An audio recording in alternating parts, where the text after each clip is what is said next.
먼저 앞서 그 조정훈 의원님께서 근로장학금을 빼서 이번에 소비 쿠폰을 발행한다는 말씀을 하셔가지고 깜짝 놀랐어요. 진짜 그런가 싶어서.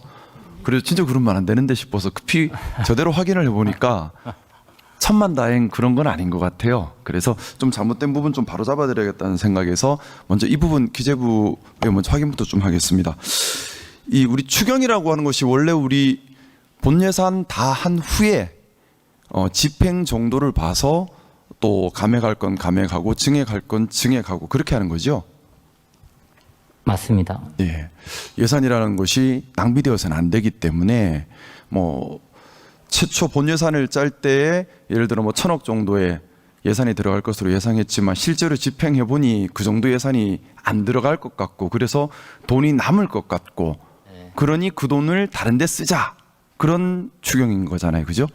그렇습니다. 네. 근로장학금 같은 경우는 현장에서 지금 집행이 잘 안 되고 있어서 네. 그 부분은 안타깝지만 저희가 불가피하게 감액을 했고요. 대신 제가 확인해 보니까 우리 본 예산 짤 때 그 2024년 본 예산에서는 14만 명 기준으로 4,691억 원 정도를 예산 책정했다가 이번 25년 예산에서는 20만 명으로 대폭 늘렸더라고요. 그러면서 예산도 6,274억 원으로 많이 늘려 잡았는데 이때는 이제 근로장학생들을 더 이렇게 좀 독려하려고 이렇게 잡으셨던 것 같아요. 그렇습니다. 네, 근데 실제 집행을 해보니까 1학기 신청률이 얼마 안 나왔다고요. 그렇습니다. 그래서 지금 추정해 보니까 뭐 올해 말까지 해도 14만 7천 명, 그래서 4,996억 원 정도 밖에는 집행이 안 될 것 같고, 그래서 1,000억 원 이상이 집행 못하는 예산으로 남을 것 같다라고 기재부에서 예상하셨다고 하는데 맞나요? 그렇습니다. 네, 통상 이렇게 예상하면 거의 그렇게 가는 거죠. 네. 저희는 이 부분 추계하고 관련해서 기재부 단독으로 한 게 아니고요. 네. 관련되는 부처하고 같이 객관적으로 추계했다는 말씀을 올립니다. 이 교육부 장관님 나와 계십니까? 네, 교육부 차관. 네, 차관님 어떻습니까? 네. 추계가 맞나요? 네, 그 지난번 본예산 편성할 때 저희가 근로장학의 필요성 그리고 수요를 고려를 해가지고 편성을 했습니다만은 1학기 때 저희가 그 집행 가능 그 실지 조사를 했습니다. 그랬을 때 안타깝게도 지금 그 교내외 근로지 운영하는 그게 예상보다 적어서 저희가 약 1,000억 정도의 불용 예상돼서 이번에 반영을 했습니다. 네, 결국 그러면 집행할 예산을 집행 안 해서 이쪽으로 땡겼다 이 말은 안 맞는 말이네요, 그죠? 네. 어쨌든 집행할 수 없어서 남는 예산을 가지고 이쪽으로 재원을 조달한 건데 이렇게 뭐 사실 지금 질의를 보고 계신 국민들께서는 이런 자료들을 다 확인할 수가 없으니까 잘못된 질의와 잘못된 사실 주장으로 오해를 하실 수도 있겠다는 생각이 들어서 제가 좀 다른 걸 여쭤보려고 했는데 먼저 바로 잡고 해야 될 것 같아서 질의를 먼저 여쭤봤습니다. 그리고 방금 전에 또 김종영 의원님께서도 SOC 사업을 뺐다라고 얘기하는데 그것도 제가 알고 있기로 마찬가지로 불용 예산이죠. 그렇습니다. 예, 뭐 가덕도 신공항 문제로 알고 있는데 토지 보상과 사업비 예산은 예상대로 집행이 되는데 좀 시공사업 문제가 있어서 올해 예산을 집행하지 못하는 집행하고 싶어도 집행할 수 없게 된 예산이 있다고 들었는데 국토교통부 장관님 나오 계시죠? 네, 국토부 장관입니다. 예, 그거 집행 못하는 상황인가요? 예, 한 5,200억 정도의 공사비가 네. 올해는 집행이 불가능할 것 같습니다. 그래서 뭐 그 예산은 집행하고 싶어도 집행할 수 없는 예산으로 남았기 때문에 이거를 예산을 이제 쓰자 이렇게 제안이 들어온 거다, 그렇죠? 네, 그렇습니다. 네. 그럼 이 두 가지는 좀 제가 바로 잡은 게 맞지요? 제가 드린 말씀이 틀린 건 없지요? 예, 지금 방금 의원님이 하신 말씀에 대해서 이 방송을 보고 계신 국민들이 현명하게 균형감 있게 판단하실 거라고 봅니다. 네. 뭐 왜곡이 일어나거나 사실과 다른 주장이 일어나거나 또는 국민들께서 오해할 만한 그런 뭐 주장들이 있어서는 안 되겠다는 생각 때문에 한 번 더 바로 잡고요. 뭐 저희도 질의할 때 정말 사실에 기반해서 국민들이 오해하시지 않으시도록 질의하도록 더 노력 많이 하겠습니다. 일단 뭐 조정훈 의원님과 김종영 의원님께서 말씀하셨던 그 부분은 좀 사실과는 일부 다른 오해 소지가 있을 수 있는 부분인 것 같아서 바로 잡았습니다. 소비 쿠폰 관련해서 제가 작년 이맘때였던 것 같습니다. 전국민 25만 원 지원금에 대해서 반대하는 필리버스터 토론을 7시간 반 동안 했었던 기억이 나요. 그때 반대할 때 반대 논구가 첫 번째는 헌법이 위반된다. 취지는 행정부에서 예산을 짜서 국회는 그것을 감액 심사하는 것이 헌법 취지에 맞다.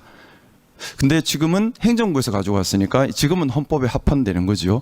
그 두 번째는 충분히 승수 효과를 고려해야 하고 또한 이것이 일시적으로 거대한 예산을 쓰는 것이기 때문에 특별한 특수 사정에 있어야만 한다. 그게 뭐 사회적 재난 정도에 해당하는 사정이어야 한다. 하지만 작년 6월, 7월이 과연 사회적 재난인가에 대한 의문이 있다. 이런 취지로 제가 그때 좀 반대를 했었어요. 근데 저는 좀 지금은 사회적 재난 상황이라는 생각이 듭니다. 지금은 소비 쿠폰이 필요하다는 생각이 드는데 지난 대선 기간 때 동대문 야시장에 방문했던 기억이 납니다. 그때 상인들께서 그 말씀을 하시더라고요. 12월 3일 이후에 관광객과 매출이 완전히 사라졌다. 그리고 지역시장이나 여러 군데 방문하면 자영업자들 다 하시는 말씀이 12월 3일 이후에 너무나 살기 힘들어졌다. 그리고 그 시간이 짧지 않았습니다. 정상적인 사회로 돌아오는데 6개월이 걸렸습니다. 좀 12월 3일 일이 있었다 하더라도 우리가 선동이나 아니면 음모론의 진영 갈등을 겪지 않고 좀 빨리 제도가 정상적으로 기능했다면 그렇게 자영업자들과 서민들이 겪는 고통의 시간이 반년이라는 긴 시간일 필요가 있었을까? 이 부분에 대해서 정치를 하는 한 사람으로서 무한한 책임감을 느낍니다. 사실 12월 3일 이후에 그 후 6개월 동안 있었던 이 사회적 재난은 우리 정치가 만들어낸 사회적 재난입니다. 국민들을 받들고 모시고 더 행복하게 해달라고 정치를 맡기셨는데 정치가 제대로 기능하지 못해서 사회적 재난을 일으켰고 6개월 동안 처참한 서민경제 파탄 상태를 만들었습니다. 그 피해를 그분들의 탓으로 돌릴 수는 없다고 생각합니다. 마치 수해가 났을 때 국가 전체가 나서서 수해 이재민을 돕듯이 12월 3일 이후에 서민들과 자영업자들이 겪고 있는 이 사회적 재난은 국가가 특히 우리 정치권이 책임이 있다고 생각하고요. 그런 의미에서 좀 묻고 싶습니다. 이번에 집행하는 소비 쿠폰, 뭐 4개월로 시간 제한을 두고 하는 것들이 결국에는 저축을 한다든가 이렇게 쓸 것이 아니라 말 그대로 소비 부향, 우리 내수 경기가 많이 위축돼 있지 않습니까? 그것 때문에 경제 성장률에 대한 전망도 점점 낮아지고 있고요. 특히 서민들이나 아니면 소상공인 자영업자 같은 경우는 한계선에 몰린 지 너무 오래되었습니다. 그래서 급한 수혈의 의미도 있다는 얘기를 들었는데요. 거기에 대해서 기재부에서 충분히 효과 어떻게 하면 올릴 수 있을까에 대한 연구와 기획이 있을 것 같은데 이것이 어떤 효과를 내고 또 어떻게 효과를 내게 하기 위해서 추가적인 기획이 있었는지 설명 좀 들을 수 있을까요?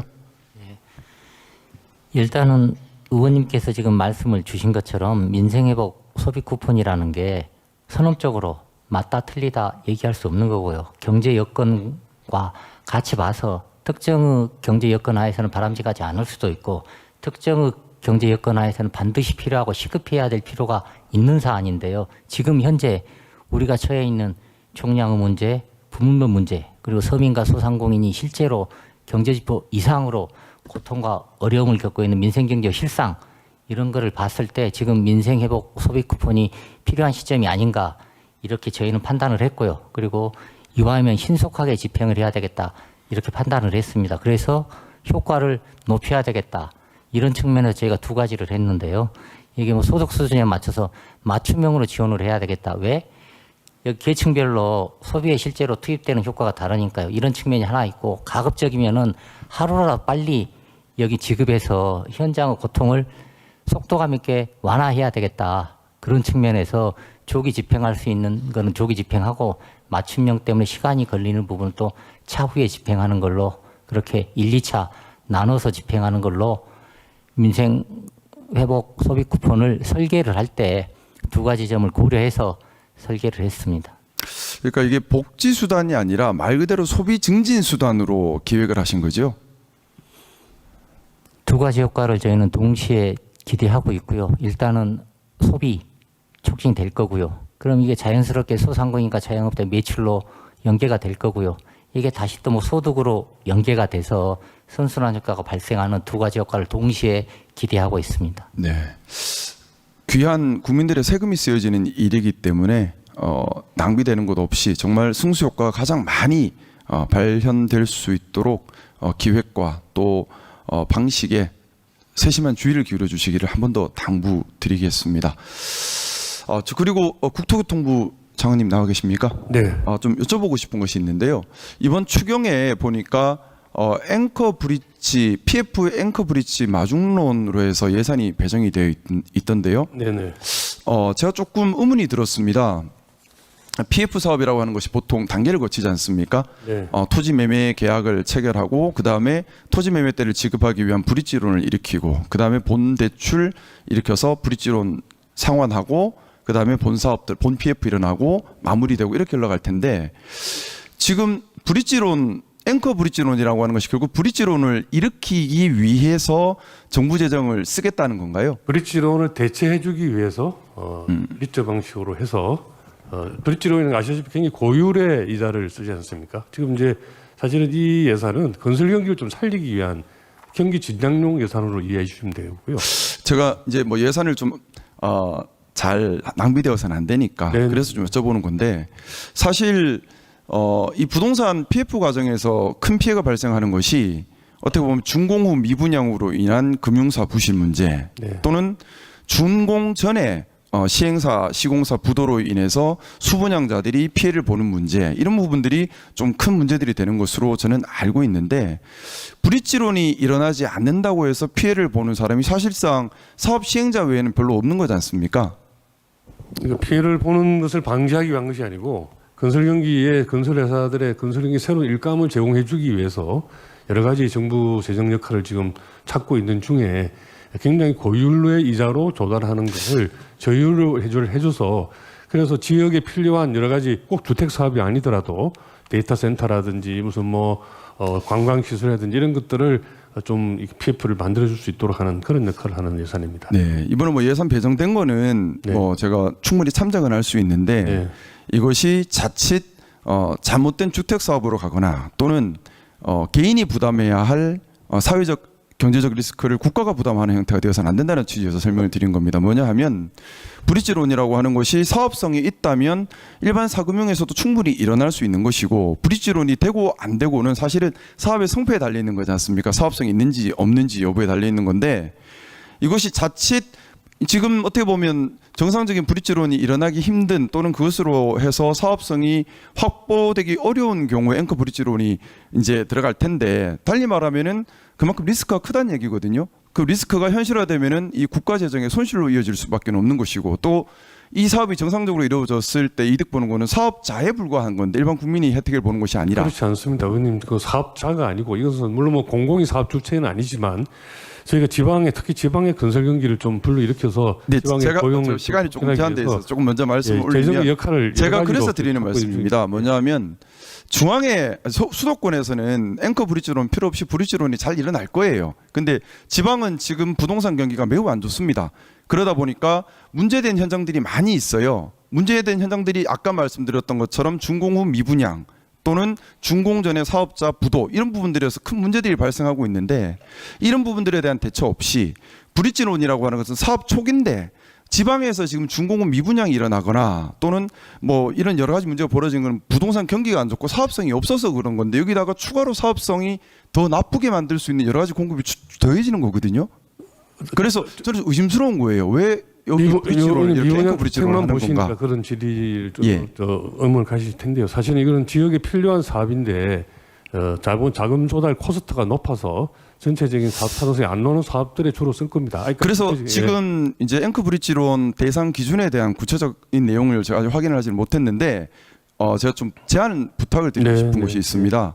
이 앵커 브릿지론을 한다 하더라도 소수 부동산 시행업자들의 이익을 위해서 집행돼서는 절대 안 될 것이고요. 정말 예를 들어 지역에 AI 데이터 센터나 여러 가지 이런 장기 프로젝트를 위해 필요한데 브릿지론을 일으키기 힘들어서 하는 경우들이 있다면 그런 쪽으로 공공을 위해서 이 앵커 브릿지론이 기능하도록 구체적 기준을 마련해 주시면 좋겠다. 예, 저희도 지금 선정 기준 마련 중에 있으면 7월 중에 그 마련하고 AMC 모집을 할 텐데 예, 선정 기준이 아직 안 나온 것 같아서 예, 드리는 의원님 말입니다. 지적 사항 그대로 할 예정으로 있습니다. 예, 선정 기준을 정말 공공의 이익을 최우선으로 해서 좀 엄격하게 예, 지역에 꼭 필요한 사업이지만 여러 가지 코스트 문제 때문에 론칭 못하고 있는 사업들을 도와주기 위한 제도라고 이해해 주시면 감사하겠습니다. 예. 감사합니다.